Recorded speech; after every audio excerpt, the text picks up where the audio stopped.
Hello दोस्तों, कैसे हैं आप सब। उम्मीद है अच्छे ही होंगे। आज हम बात करेंगे फॉल्कन और विंटर सोल्जर की एंडिंग के बारे में और कैसे ये सीजन 2 को सेटअप करता है। वीडियो शुरू करने से पहले एक जरूरी स्पॉइलर अलर्ट जरूर दे दूं कि इस वीडियो में सीरीज के आखिरी episode own world own people के स्पॉयलर्स हैं। तो अगर आपने अभी तक एपिसोड नहीं देखा है तो पहले एपिसोड देख लें और उसके बाद मेरी वीडियो देखें। तो चलिए शुरू करते हैं।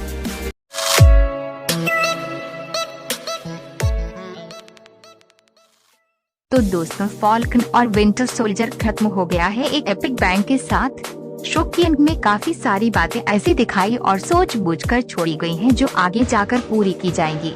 शो ने बहुतों को तो बांधे रखा, वहीं कहीं तो अपने सर ही खुजाते रह गए कि आगे क्या होगा।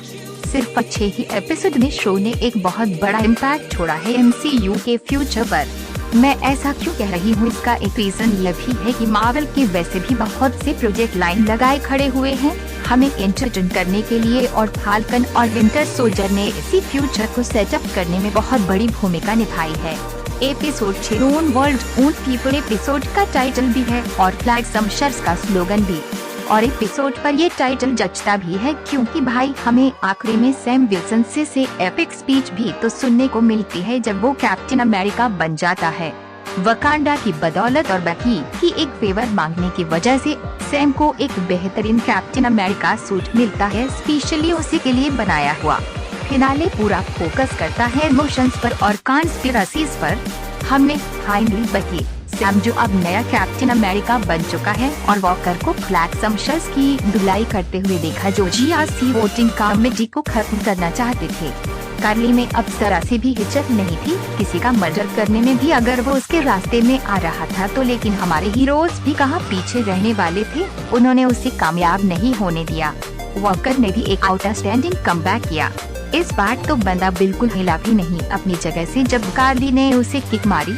अगर हम कैरेक्टर डेवलपमेंट की बात करें तो कार्ली ने सैम और बकी से एक अच्छा खासा इमोशनल कनेक्शन बना लिया था। वो उनसे अपने दिल की बातें तक करने लगी थी। इसके अलावा और कोई भी है जिसने एक बार इम्पैक्ट डाला सीजन की एंड में।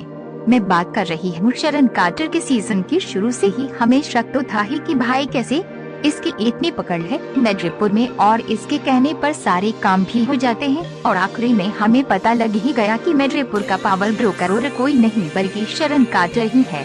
ये हमें पता चला कार्ली और शरन की बातचीत में। ये रिवील हुआ कि कार्ली ने शरन यानी पावर ब्रोकर को धोखा दिया और मेड्रिपुर से भाग गई। उसके बाद ये भी बताया गया कि शरन ने ही बैट्रो को हायर किया था कार्ली पर नजर रखने के लिए, और उसके थोड़ी देर बाद ही हमने उसे कार्ली को गोली मारते हुए भी देखा जब वो सैम के गोली मारने वाली थी। इसके अलावा एक और कैरेक्टर है जो अभी के लिए अंधेरे में है लेकिन आगे उसका बहुत बड़ा रोल होने वाला है, और वो है वैलेंटिना। सारा ड्रामा खत्म होने के बाद हमने उसे वॉकर की बीवी के साथ बैठे देखा। वो दोनों इंतजार कर रहे थे कि वॉकर कब अपनी नई ड्रेस पहनकर बाहर आए और उनको दिखाए, और जब वो बाहर आया तो वो एक दूसरे ही मार्वल कैरेक्टर की ड्रेस में था। और ये भी फिर पक्का हो गया कि वो अब US एजेंट है। वैलेंटिना बड़े आराम से शायद अब लेवियथन को MCU में इंट्रोड्यूस कर सकती है, और ये मेरी थ्योरी ये है कि शायद लेवियथन ने ही US एजेंट को हायर किया हो। लेकिन एपिसोड अभी यही खत्म नहीं हुआ। इसके बाद हमें दिखाया गया कि फ्लैग समशर्स के बाकी के लोग जो अरेस्ट कर लिए गए थे उन्हें दूसरी जगह ले जाया जा रहा था। जैसे ही उनके ट्रक आगे बढ़े उनमें एक बड़ा धमाका हो गया। उसके बाद हमें दिखाया गया इज़निक को जो ज़ीमो का साथी है। वैलेंटिना को तुरंत इस धमाके की खबर बताई गई तो उसका रिएक्शन दिलचस्प था। वो बोली looks like Zimo gets the last laugh. Zimo को भी स्माइल करते हुए दिखाया गया अपने सेल में जब उसने उस धमाके की खबर रेडियो और सुनी। ये तो सीरीज में दिखाया ही गया है। ज़ीमो के रशिया से अच्छे संबंध हैं।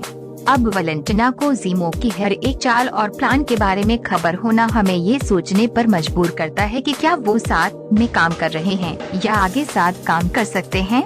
मार्वल की कॉमिक्स से हमें पता चलता है कि ज़ीमो आगे जाकर थंडरबोल्ट्स का हिस्सा बनता है। ये एक नई टीम है सुपर विलन्स की जो अपने आप को सुपर हीरो मानते हैं, जैसे कि DC की सुसाइड स्क्वाड। अब जब वाल्कर वैलेंटिना के साथ काम कर रहा है तो ये तो अब ऑब्वियस सी बात होगी है कि ये सब कहीं न कहीं आगे जाकर कनेक्ट जरूर होगा। अब ये मार्वल सिनेमैटिक यूनिवर्स पर डिपेंड करता है कि वो अब इसे यहाँ से कहाँ लेकर जाते हैं। हमें वैलेंटिना थंडरबोल्ट्स के साथ भी काम करती नजर आ सकती है थंडरबोल्ट्स को सेटअप करने में, क्योंकि ये बात भी पक्की हो चुकी है कि वैलेंटिना और सेक्रेटरी रॉस दोनों का ही आने वाली ब्लैक विडो मूवी में रोल है। लेकिन ज़ीमो और वॉकर को साथ में काम करवाना जरा मुश्किल हो सकता है, तो शायद वैलेंटिना लेवियथन से कनेक्टेड हो। उसके जरिए मार्वल डार्क अवेंजर्स को भी इंट्रोड्यूस कर सकती है यूएस एजेंट के साथ एमसीयू में। दूसरी तरफ बकी ने अपने आप को फाइनली एक टाइप से मुक्ति दिला दी है। मेरे ओपिनियन में बकी का कैरेक्टर डेवलपमेंट सबसे अच्छा हुआ है। उसकी जर्नी एक हाइड्रा के खूंखार मर्डर करने वाली मशीन से लेकर अब कार्ली को इन सब गलतियों के अंजाम समझाना, ये दिखता है कि बकी टोटली इवॉल्व हो चुका है। वो अपने थेरेपी के रूल्स के हिसाब से ही चला और अपने गुनाह भी कबूल किए। अब वो लाइफ में मूव ऑन होकर एक नई जिंदगी शुरू करने जा रहा है। वो स्टीव की डायरी भी थेरेपिस्ट को गिफ्ट कर देता है, ये बताने के लिए कि अब उसने सब ठीक कर दिया है। उसमें उन सब लोगों के नाम अब कट कर दिए हैं जिसके साथ उसने बुरा किया था जब वो विंटर सोल्जर था।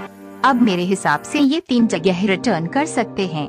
बकी को शायद अब उसका व्हाइट वुल्फ वाला टाइटल देकर उसकी ब्लैक पैंथर 2 में उसका कैमियो करवाया जा सकता है। वही सैम का भी शायद आने वाली सीरीज आर्मर वार्स में कैमियो हो सकता है, लेकिन दोनों का एक साथ 100% दूसरा सीजन आएगा जिसका टाइटल कैप्टन अमेरिका और विंटर सोल्जर है, और शायद उसी में हम टोरेस को नया फॉल्कन बनते हुए भी देख सकेंगे। अब दोबारा शरन कार्टर की बात कर लेते हैं। मार्वल के बाकी के प्रोजेक्ट्स की तरह ही इस सीरीज की एंड में भी एक पोस्ट क्रेडिट सीन था। ये दिखाया गया कि सैम ने अपना वादा निभाया और शरन को गवर्नमेंट की तरफ से बाइज्जत बरी किया गया। अब वो कोई फुजिटिव नहीं रही, लेकिन सैम उसकी असलियत नहीं जानता है। अब जब उसे अपनी CIA में जगह मिल गई है तो अब पावर ब्रोकर बड़ी आसानी से CIA और गवर्नमेंट को अपने हिसाब से चला सकती है। पोस्ट क्रेडिट सीन में हमने उसे किसी से फोन पर बात करते हुए भी सुना कि भले ही सुपर सोल्जर सब नहीं रहे, लेकिन अब हमारे पास गवर्नमेंट के सीक्रेट्स, गुप्त हथियार वगैरह का पूरा एक्सेस है। यही शायद सीजन 2 का प्लॉट हो सकता है, जो अब नए title captain America and the winter soldier के साथ आएगा। शरन पावर ब्रोकर की भूमिका में दुनिया में तबाही मचाती हुई, और वही सैम और बकी उसके बारे में सच जानते हुए।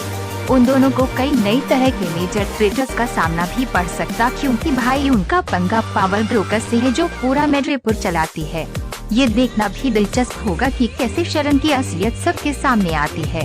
क्या आपको Falcon and winter soldier series अच्छी लगी?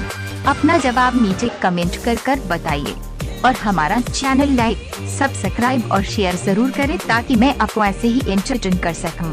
मिलते हैं आपसे अगली वीडियो में, तब तक